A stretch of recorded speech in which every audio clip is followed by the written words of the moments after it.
अस्सलाम वालेकुम dear students and viewers. आज के लेक्चर में हम कंसेप्चुअल क्वेश्चन नंबर 8 डिस्कस करने जा रहे हैं। कंसेप्चुअल क्वेश्चन का स्टेटमेंट है why we can hit a long sixer in a cricket match rather if we toss a ball for ourselves. तो स्टेटमेंट का मतलब ये है कि किसी क्रिकेट मैच के दौरान अगर बॉलर बैट्समैन को गेंद करवाता है और इसी दौरान वो बैट्समैन अगर बॉल को बैट की मदद से मारता है तो वो बॉल बहुत ज्यादा दूर तक जा सकती है। लेकिन अगर उसी बैट्समैन ने उस बॉल को इस तरह से ऊपर की तरफ उछाल दिया और फिर बैट की मदद से इस तरह से मार दिया तो वो गेंद बहुत ज्यादा दूर तक नहीं जा सकती। ऐसा क्यों होता है, इसको हमने क्या करना है, एक्सप्लेन करना है। तो इसका आंसर है a ball goes farther in a match because it comes fast from the bowler and the bat adds more power to it.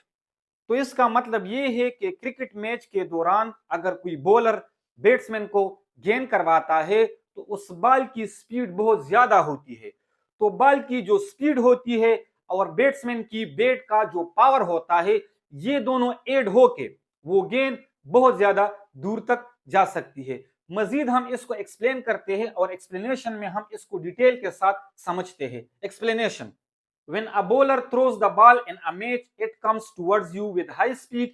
When you hit it with your bat, the ball speed and your bat's power combine.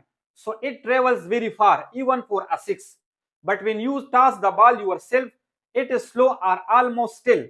So only your bat gives it power and the ball will not go very far. That's why hitting a six is easier in a match than with a self-tossed ball. Explanation का मतलब ये है कि अगर किसी cricket match के दौरान कोई भी बॉलर बैट्समैन को गेंद करवाता है तो वो गेंद बहुत ज्यादा हाई स्पीड के साथ बैट्समैन की तरफ आती है। तो इसका मतलब ये है कि उस गेंद के पास इनिशियल मोमेंटम बहुत ज्यादा होता है। तो जैसे ही वो बैट्समैन उस गेंद को बैट की मदद से इस तरह से मारता है तो उस गेंद के मोमेंटम में बहुत ज्यादा चेंज आ जाता है। अगर मोमेंटम में बहुत ज्यादा चेंज आ जाए तो इसी वजह से वो गेंद बहुत ज्यादा दूर तक जा सकती है, इवन कि हम उस पर छक्का भी आसानी के साथ मार सकते हैं। इसके साथ साथ अगर वो बंदा उस गेंद को अपनी हाथ की मदद से ऊपर की तरफ इस तरह से उछालता है तो इनिशियली उस गेंद के पास जो वेलोसिटी होती है, जो स्पीड होती है, वो बहुत ज्यादा स्मॉल होती है या ना होने के बराबर होती है। तो जैसे ही वो बंदा उस गेंद को बैट की मदद से मारता है तो उसके मोमेंटम में जो चेंज आता है वो काफी स्मॉल होता है। अगर हम कंपेयर करें उसको पहले वाले केस के साथ तो अगर मोमेंटम में चेंज कम आएगा तो ये गेंद बहुत ज्यादा दूर तक नहीं जा सकेगी। उम्मीद करता हूं कि यहां तक आप लोग इसको समझ चुके होंगे। तो कहने का मतलब ये हुआ कि इनिशियली जब बॉलर बैट्समैन को गेंद करवाता है तो उस गेंद के पास इनिशियल मोमेंटम मौजूद होता है। साथ में बैट्समैन उसको बैट की मदद से मारता है तो उस गेंद के मोमेंटम में काफी ज्यादा चेंज आ जाता है।